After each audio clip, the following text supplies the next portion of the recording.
Hi, I'm Dan Wilhelm, principal and broker at 3 Options Realty, a residential real estate company that helps people with sales, leasing, and property management. Today I want to talk to you about showing the rental property in the last 60 days of the lease.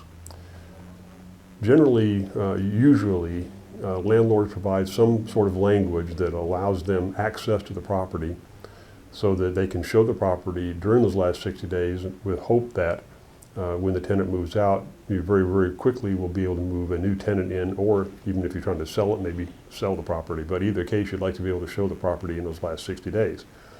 So we write a clause which demands this right, but we put some pretty restrictive phrases in there. Things like, for example, in ours, it says that the tenant will allow the landlord unrestricted access for showing.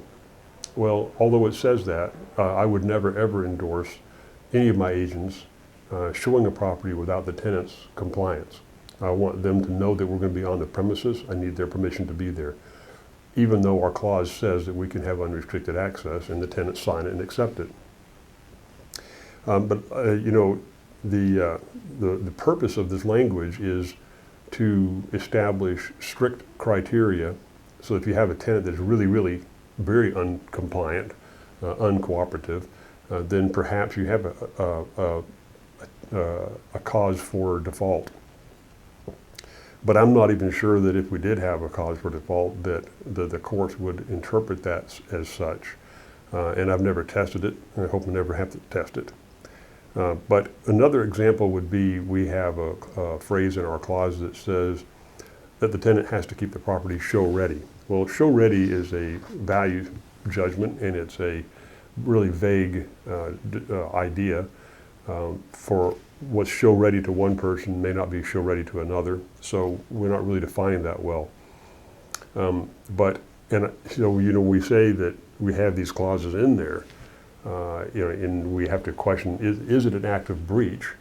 Well, if we start pushing that too hard, what you'll find is oftentimes tenants will become subtly uncooperative, not uncooperative enough to be a default or to result in a breach of contract. Things like leaving dirty dishes out, having underwear or wet towels on the floor of the bathroom, having all the blinds in the home closed, making the home dark and not present well. Things like that. And so, would those rise to the level of a breach? I don't think so. And so a tenant can really destroy your opportunity to show the property in the last 60 days if you don't have their cooperation. So what's the recourse if you have a tenant that's not cooperating? Well, really all you can do is wait until they move out, because if you start threatening them, they just make it worse. When they do finally move out, you have the right to claim damages. You could even send them a letter if it's really bad and letting them know that you're going to charge damages if they don't cooperate, but I'm not sure that would actually serve any benefit to you, but you certainly can do it if you feel like you need to document it. Bottom line, I think, is just be patient, work with your tenants, get whatever good they'll give you out of them. You need and want their cooperation. Well, I hope this message has been helpful for you.